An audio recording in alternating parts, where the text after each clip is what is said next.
Hello, I'm Steve Barnett, Superintendent of the Paulding County School District.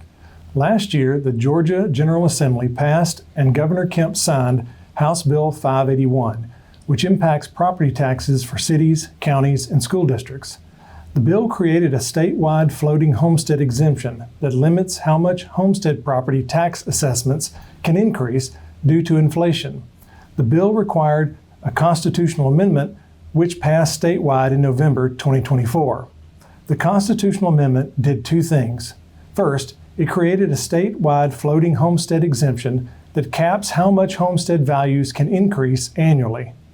Second, recognizing that a statewide exemption may not work in all instances, the amendment also gave local school districts, like ours, and other government entities the ability to opt out by following certain procedures, including, among other things, holding 3 public hearings for community input and a resolution of the local Board of Education to officially opt out.